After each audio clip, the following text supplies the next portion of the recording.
Hi guys, welcome to the Dred Effects Custom Paint Beginners Classes.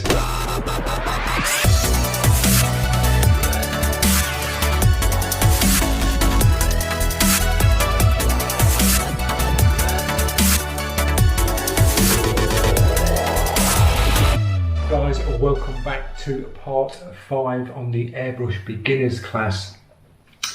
I left you off in part 4 and we were doing lines, so hopefully you've mastered your lines and you can now move on to this next exercise. As you can see, we've got an outline of a hand, got a couple of circles, a couple of lines in here, some angled lines on there, and we've got some arced lines here.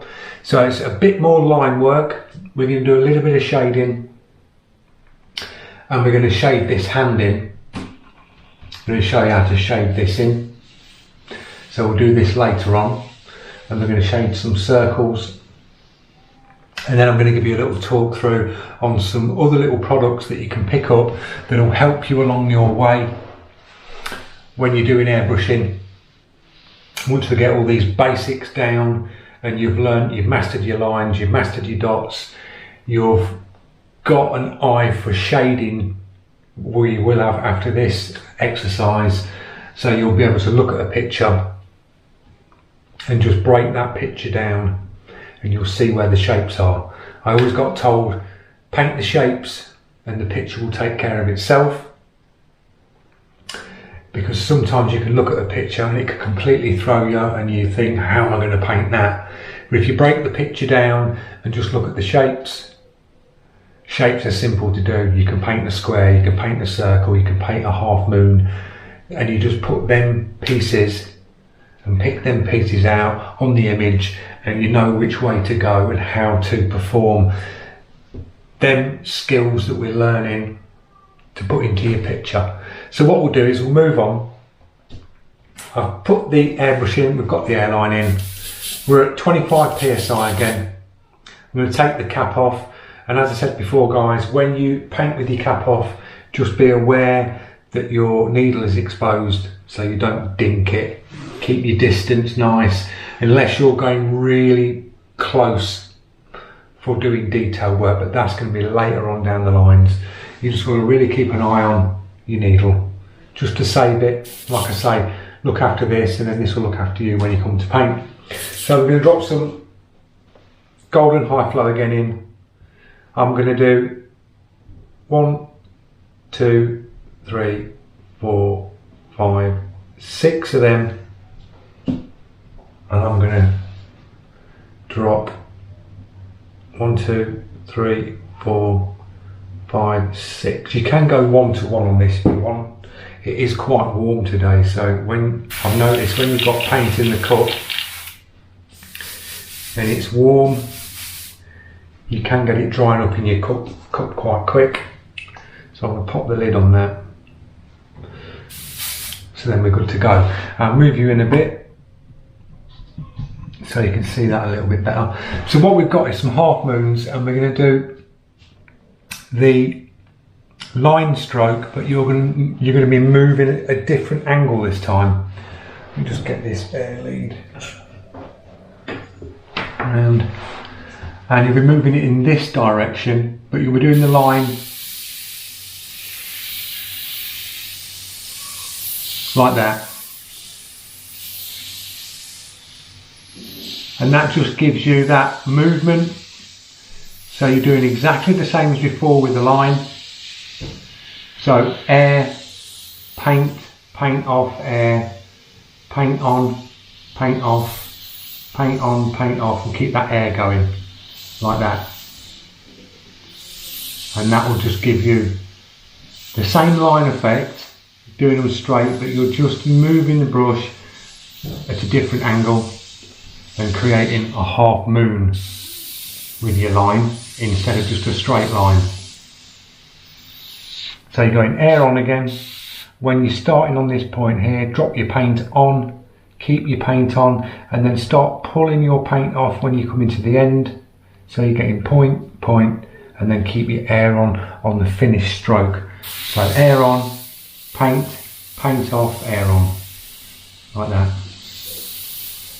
They don't have to be perfectly like I've drawn around something there. They've not got to be perfect half moons. As long as you're following that shape and you're getting a feel of moving the brush like that. You can do them the opposite way as well, so you can go that way round, like that. It just gives you that little bit of practice moving the brush in a different direction.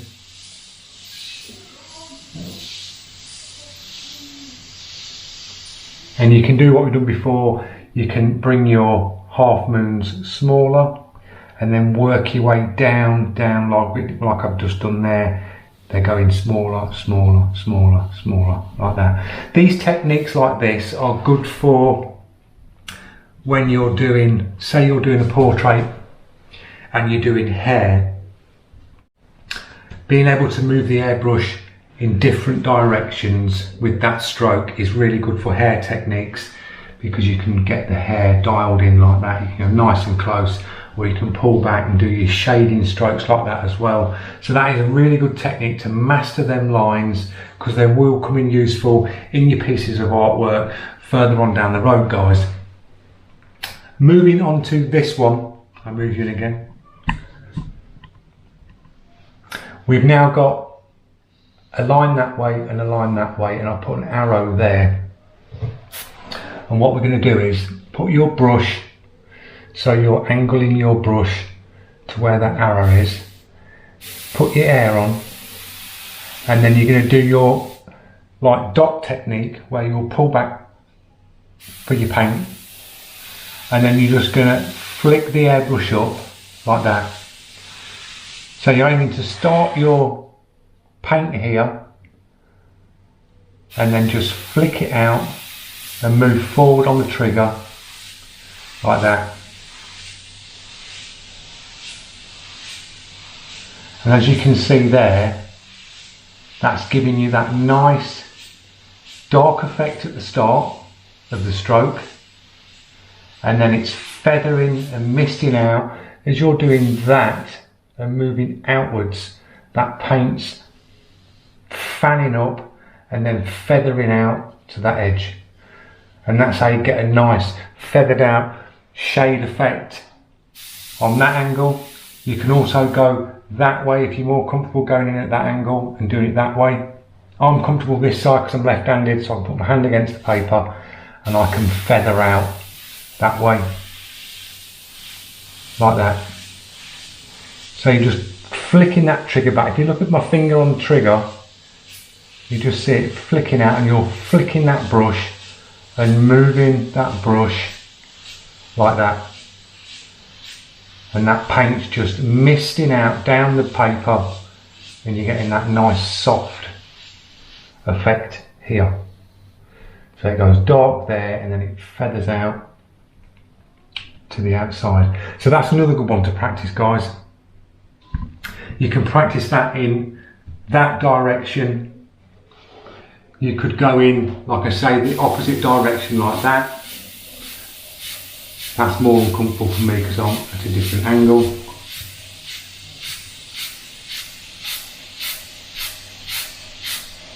But it just gives you that nice feathered out mist, going from a dark going out to light. And you can just keep working on that and building it up. That's another good one to practice, guys. Just gives you that flick response on the trigger.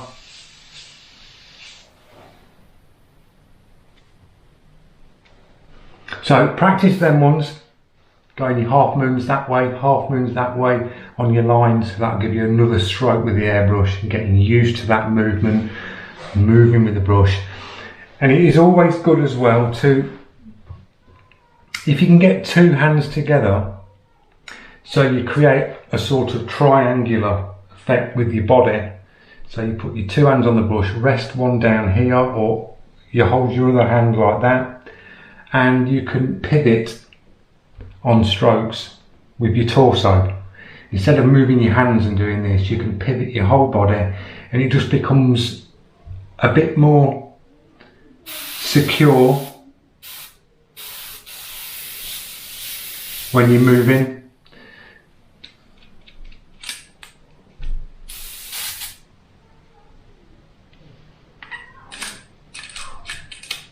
You can feel a lot more comfortable if you've got two hands on the brush than just one, trying these techniques with just one hand on the brush.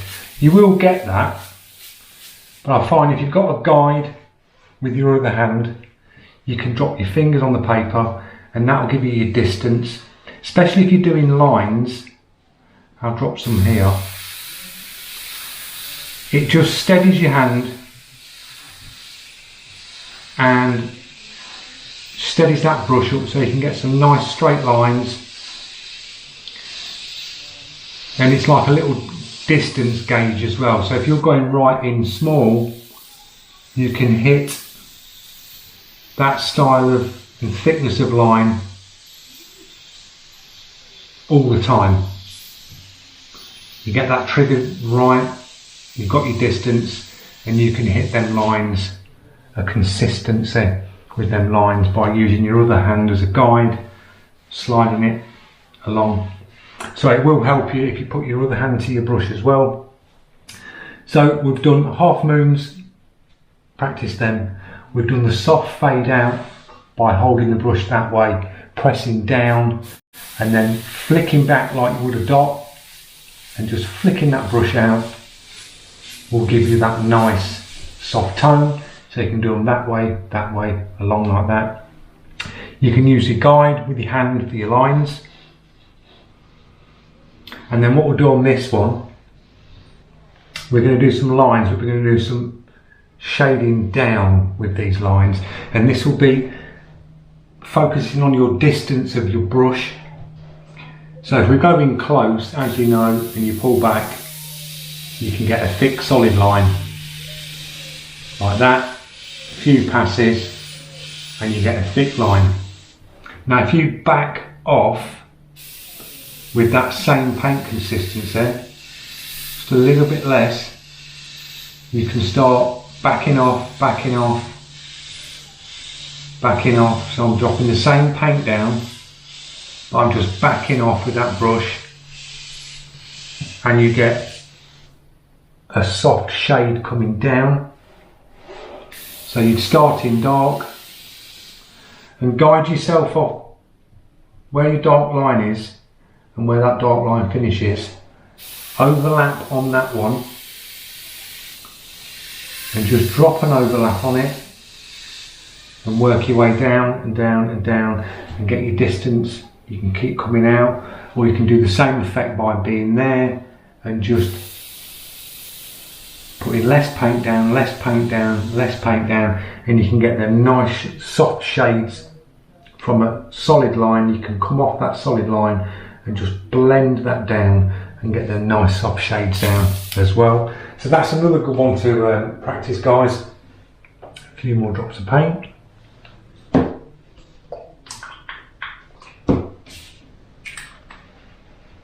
So a little recap then. In this exercise, crack on with the half moon lines, going that way.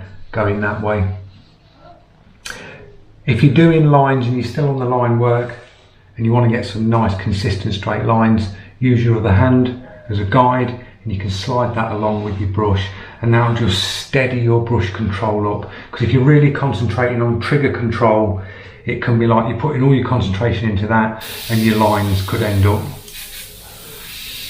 sort of all wavy, because you're probably doing it with one hand and it's like, oh, I can't get straight lines. But if you just guide yourself like that, it'll make your lines a lot straighter, neater, and you'll feel a lot more comfortable doing it like that. On the two angled points, going that way, hold the brush to the side, press down, pull back on the paint, and as you're pulling back on the paint, flick the brush out, and that will get you some nice soft shades that way, like that. And then on your solid line, you drop a solid line down, then come off the solid line, back off a bit, one below it, and then you're just overlapping off that line, moving that brush slightly back, keep the same paint consistency, just move your brush back as you do it, and you'll get some nice soft shades from a solid line going down. Or you can go the opposite way, where you can go light, and then you can bring the brush in and start darkening it up, darkening it up. You can also get them fades like that if you're using transparent. Transparent's a light, if you've used candies before, it's a very, very thin paint, and if you sprayed it down, you can basically sort of see through it. You wouldn't be going full opaque, you could paint over that line with a transparent, and you'll permanently see the line until you keep painting over and over and over and over it, and then it will just get darker and darker and darker. So you can use transparents for shading, getting nice soft shades and things like that. So that's the little test for you to practice. Crack on with them, get them mastered, and then we can move on to, this is just basically, once you've learnt your shading, I've just basically drawn around my hand, plonk your hand on your piece of paper, draw around it, and look at the hand like that, and then I want you to give this more of a 3D look. So think of a light source. If you had a light facing down on your hand, all the top part of your hand would be, your light would be bright on down your fingers like that, and then all down these sides would be shading, so you'd make these look curved like on your hand. So these would be curving down, so you'd be shading down these pieces here, down, down, and your main highlights, if your light source was going from the top, all this would be bright. So this is a nice little practice one, guys. If that's picking that up enough.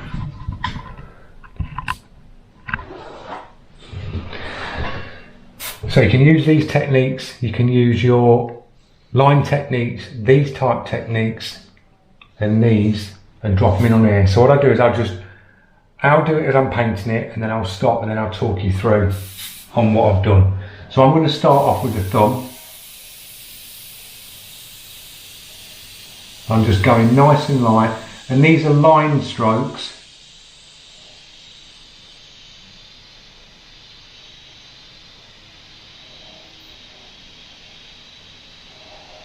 And you're basically, don't worry about going over the edge, because I'm going over the edge on this. I'll show you some techniques later on where you can sharpen things up. I'm basically just going round, lining out the hand,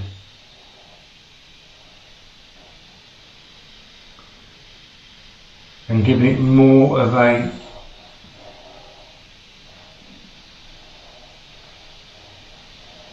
dimension to it.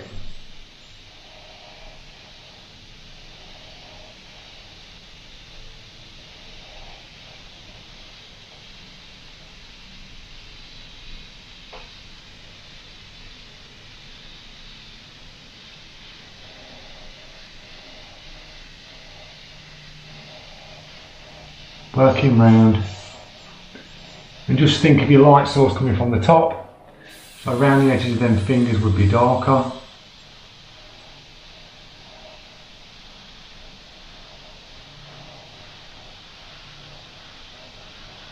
Like that.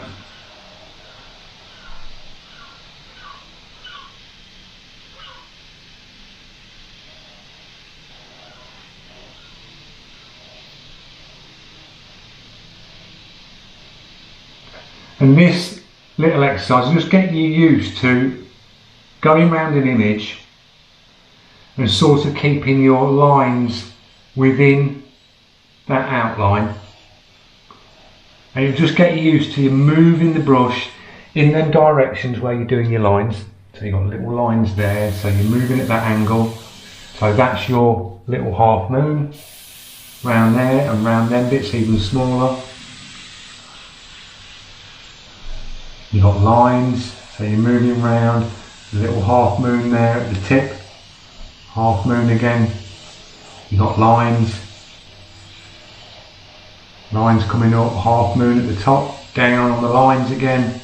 So air on, air off. And you're doing them little strokes that we've learned, and you're just mapping out this hand. You've got this soft shading technique there, so you can just bring that over.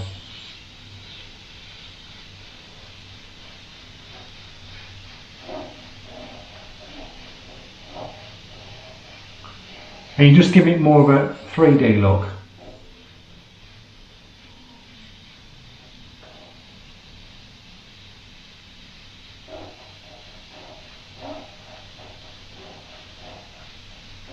Like that. Not going to be detailed, it's just a practice exercise. So you're going around an image and you're using them techniques that we've been doing, the lines, that shading where you're doing that and just getting that soft across the hand. You're using the little round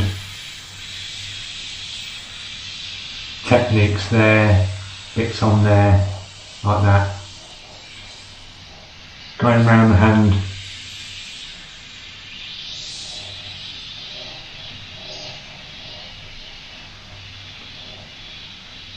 You can pick any shape. Doesn't have to be a hand. Just pick something that you want to have a little buzz round. Just draw the outline and then go around practicing them techniques. Going round. And you're not going to do a full stroke like you're going to paint that, and you've got to do that all in one go. You can do that technique to there.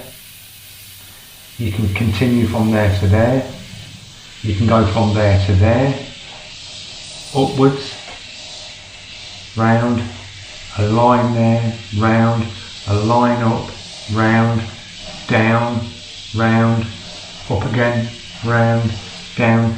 And it just puts them techniques onto an actual image, and you're just using them trigger movements to go round an image and just start to map it out, and that will get you comfortable on, say this is an outline of a portrait and you've got your eye outlines and things like that. You know you can go in now, say you've got the eye and you need a line around the top, you know how to get that technique because it's there. There's your part of your eye. You need to go under one and do that technique like that. You've got that piece. You've got your, say, circle, and then you've got your dots for your eye, and you've got your little, this is a rough eye, but you've got like your eyelashes like that coming round. So all these little strokes, dots, half moons, make up an image. They will make up the images that you see, that you printed out. You just got to look really close at them and break them shapes down. But going around things like this, using these techniques, breaking it down and just practicing moving your airbrush round something and keeping your distance and checking your distance and things like that will help you guys. It really will. And just class it as doodling. You're basically doodling with the airbrush, getting a feel of it, having to play at different distances, seeing what effects you can get with it, moving the airbrush at different angles and things like that.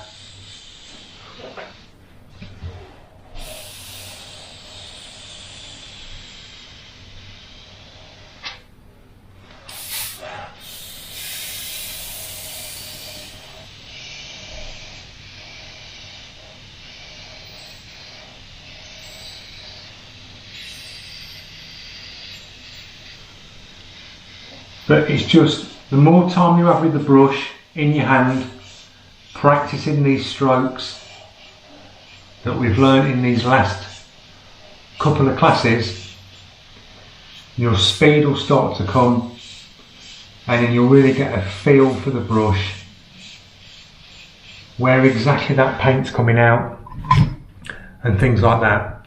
So that's the end of this little class. So practice them doing your lines again, but different ways. You've not got to do permanently them ways. You can go, if you want to do the straight ones again, go round. If you're comfortable doing a half moon that way or that way, just practice them. Practice the half moons that way. Practice coming down and doing little half moons, and then probably dropping a dot in between them half moons and drop a half moon like that, like that. The more time you can keep this in your hand and keep practicing and practicing and practicing these basic techniques, this is all giving you that trigger control and that memory with your finger. So anytime you pick the brush up, you know exactly that, oh, I'm going to paint a line. I know what to do. That's how I get the line.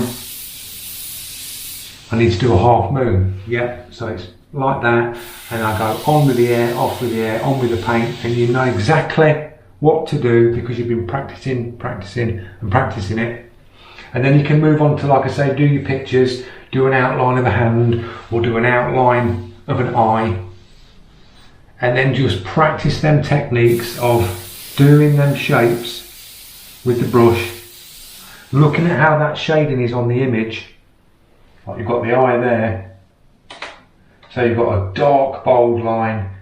These real sharp things like that, what I do is in the next lesson I'll show you, we'll do an eye in the next lesson. I'll get an eye drawn up, penciled out with all the details in it, and then I'll show you how I'll go in and do like a realistic sort of eye, and we'll move on to using shields and how you can use shields to benefit when you're doing work, because there's a lot of times in portraiture and things like that you've got your soft edges and you've got your sharp edges, and you have to get the mixture of them just right to say get this side of her face is really sharp, so you could mask this.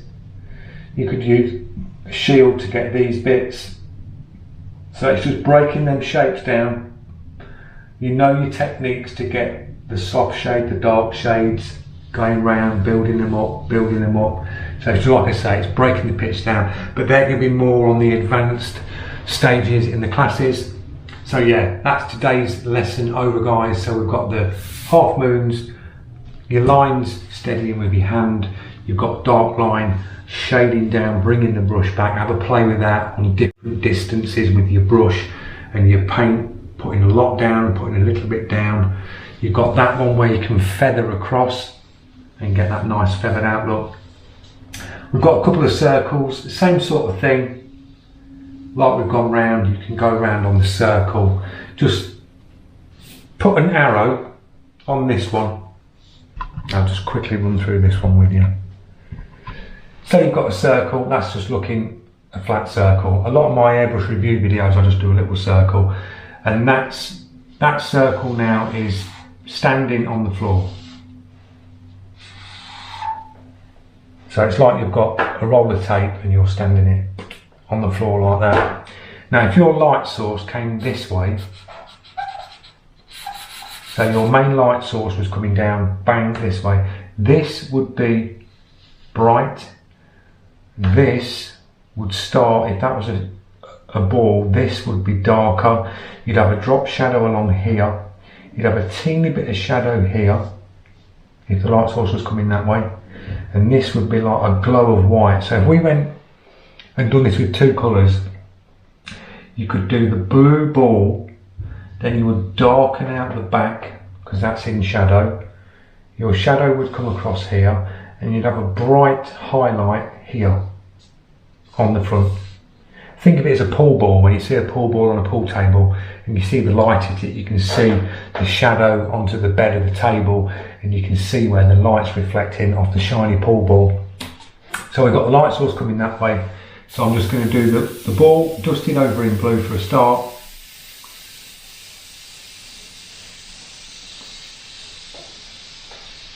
So that'll be the ball. You've got your light source coming, so that's the brightest point, and then you would darken to make this look 3D more.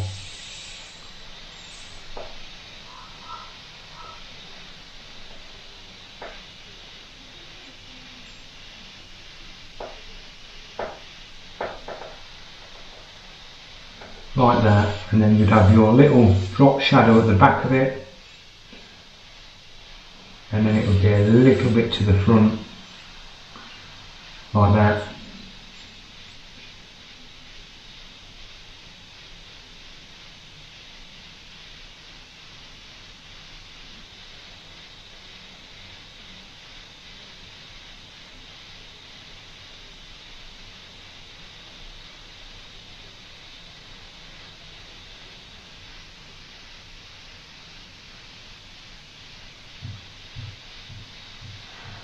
It'd be that sort of effect on that sphere there. You'd have light source coming in, boom, so that would be whiter.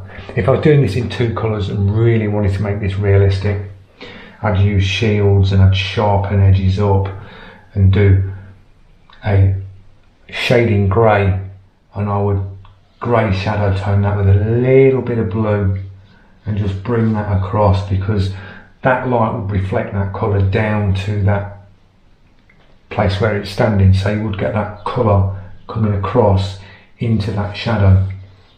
But that's how you'd shade that. So that's basically the half moon technique on that stroke, going like that, and you're just building it up, and that's just the flick out one again, which was this one, but closer and not flicking out the paint so much. That's a bit of a line. So everything you paint, guys, is these techniques. Is your dots, your lines, your half moons, your flick out shadings, your dagger strokes. They all have got a place in a picture when you're airbrushing. So that's the end of the lesson.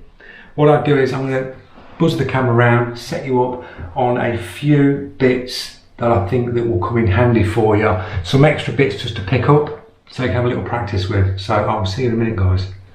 Guys, welcome back. So we've done the little bit on there. So your next thing to do would be to clean that out. I've just cleaned the brush out. So I'll give that a good flush through, cleaned it all out, and that's all nice, wiped down, and that's ready to go again for the next class. So I'd advise you to clean your brush down now, get it all cleaned out, don't leave paint in it. I just wanted to run through some bits that you can cut out and make yourself. You're not going to buy these, but these will come in handy for the next class.